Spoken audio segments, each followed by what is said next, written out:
I would like walking this much. Hey you guys, it's Mish. Welcome back to my channel where I like to bring you guys along with me as I navigate my faith, fitness, and financial journeys.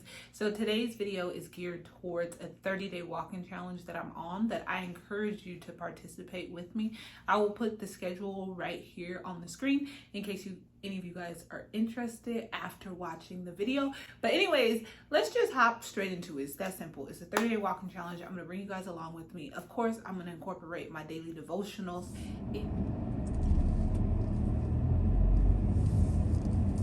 So today is day one, which is a 15-minute walk. The park that I came to, I feel that I will be able to get 2 laps in because the exterior is pretty big. I'll talk to you guys after I complete the walk to tell you what I thought about it. While I'm doing the walk, I'm actually going to be listening to my daily devotional. So I am trying so hard to get in the habit of making sure that I'm completing my daily devotional each day. So I'm still listening/reading 100 Days of Believing Bigger by Marshawn Evans Daniels. So I go back and forth. I originally started with listening to it and I enjoyed it so much that I went out and bought the hard copy of it. So right now I'm going to listen to day, I think 56 that I'm on. And then once I get back to my house, if there's anything that stood out, I will highlight that in the text. But there's also a little bit of a journaling question that you're supposed to answer, so I will then go and answer that once I get back to my house.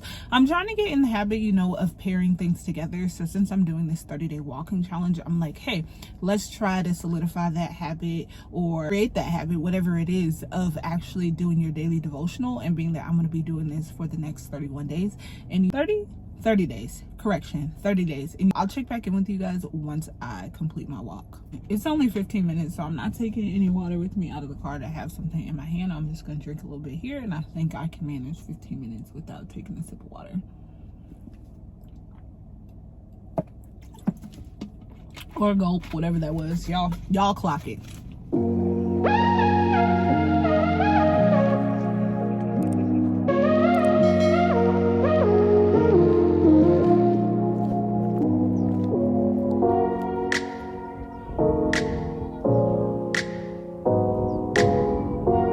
The walk went great. Your girl was thirsty in that 15 minutes.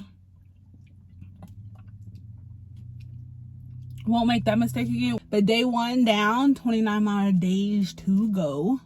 And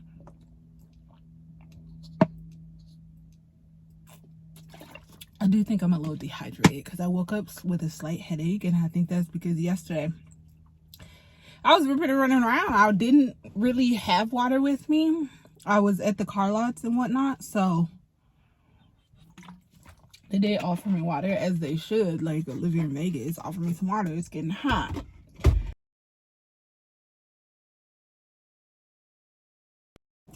Hey you guys, welcome back. It's a day 2 of this 30-day walking challenge.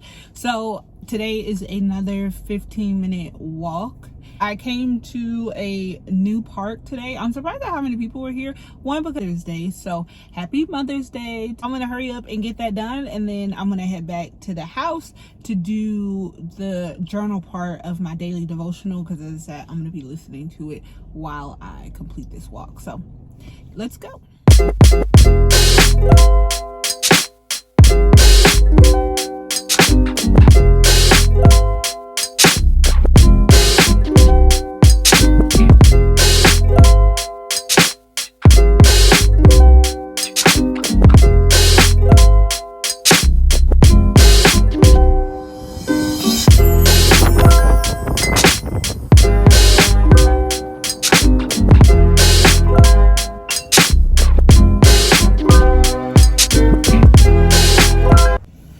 The walk went well. I felt that it felt like a long 15 minutes today, and I'm glad that I decided to put on my Sonotech vest. This is a sweat vest. I made a video about it a while ago, so if anybody's interested, I'll just link that video up above. I don't know where I'm gonna walk tomorrow. I had my water. Surprisingly, I didn't drink my water today because one, I'm more hydrated. Two, it's pretty windy. And three, I don't think it's that hot outside just yet. So there were quite a few people at the park. I just like seeing people when I walk around. There was like a adult soccer game going on. Some dads out here with their kids helping them with soccer and baseball, so all that stuff was cute. But day 2 in the books, and I will see you guys tomorrow for day 3.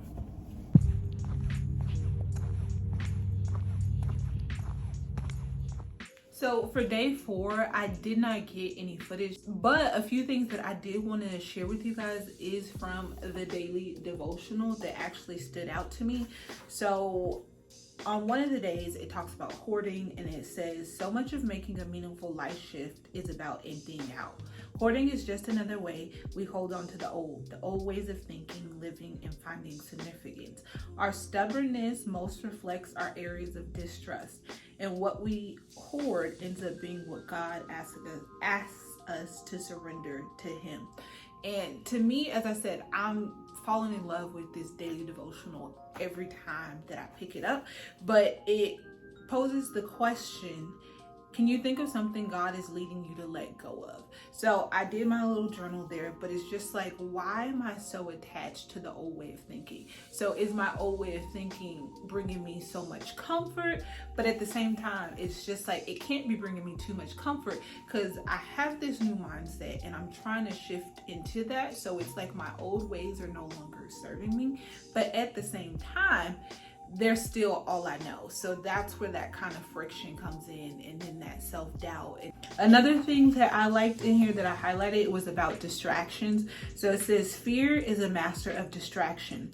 Distractions are the death of your dreams happening in slow motion. The greater the significance, the greater the resistance. And to me, that whole distractions are the death of your dreams happening in slow motion. When I tell you, that was just like an eye-opening line for me, because I've never viewed distractions in that light. I've kind of always thought of them as something more so temporary, maybe slightly getting you off track, but not to the point where it's derailing your whole entire future, your whole entire dream. And then when I started thinking of it from that perspective, I was just like, wow, the impact that distractions have on your future are monumental. So let's try to limit those. Let's be the people that don't allow distractions to get in the way of the dreams that we're actually pursuing.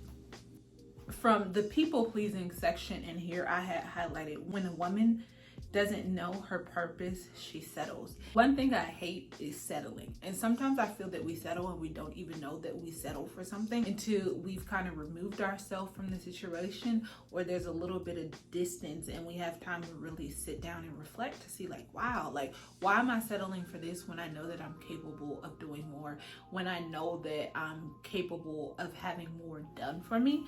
So don't settle. I'm not gonna settle, you don't settle.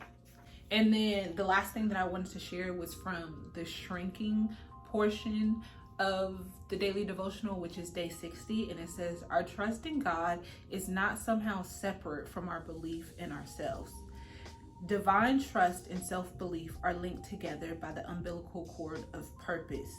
The reason God wants you to have a strong, all things are possible self-image is for the very purpose of you being able to fulfill your purpose. And then later it goes down and it says, what if you really believed in your potential and power, not only your imperfections?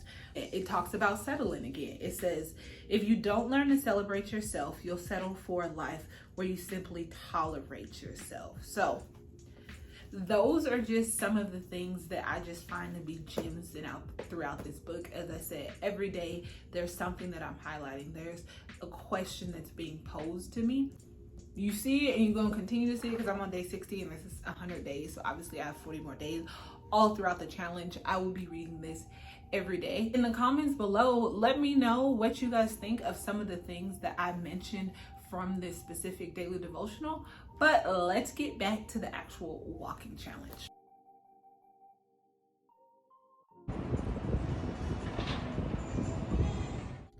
So today is day 6 of the walking challenge, which is a 15-minute walk.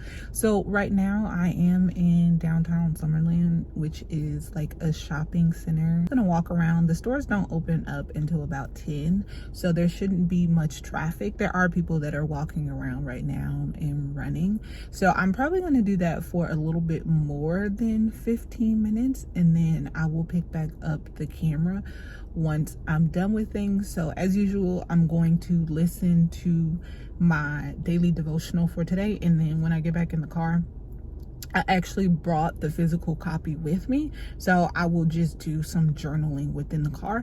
And depending on how that goes today, that might just be the actual setup for me moving forward, because usually I wait until I get home. But now that I think about it, it's just like, well, I just listened to it, so it's probably just freshest, and to eliminate any type of excuses or distractions, to just bring it along with me and then complete it once I get in the car, and kind of as my little cool down and whatnot. So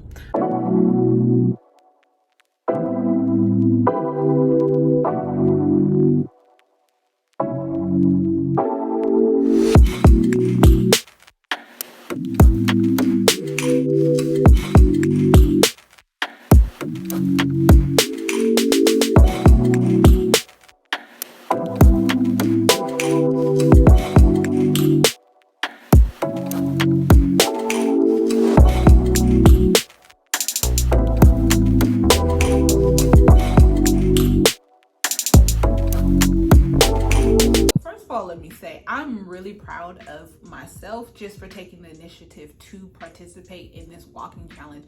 I saw it on Pinterest, and then I was just like, you know what, that seems pretty straightforward, pretty simple. It does have a few rest days incorporated in there, as you've seen from the image at the beginning of the video, and it's just something that I find myself looking forward to each day. Now, I've only walked up to 30 minutes thus far, and then as you can see, there's a variety of intervals from 15 minutes all the way up to 60 minutes. But during this time, I'm really focusing on myself and just taking in the scenery and enjoying the moment. Now, there is a small portion of that where I'm listening to my daily devotional. However, this is something I do find to be very peaceful, very therapeutic, very relaxing, and I feel great after I complete the walks. One, because I'm doing low impact cardio, and then 2, I'm also checking something off of my list. And if you guys are interested in doing it, I encourage you to do so. If you see the 45 minutes and you tell yourself, you know what, I can't see me walking for 45 minutes, then modify it for your lifestyle. Maybe do increments of 15 minutes and go that route, 15 minutes. Or if you have a super hectic day and you're just like, I don't have a straight 45 minutes to get something done, then as I said, modify it for your life. Find the different times throughout the day where you have those 15-minute pockets to complete the walking. At the end of the day, I feel all that matters is that you're doing something for yourself, and you're being consistent with that.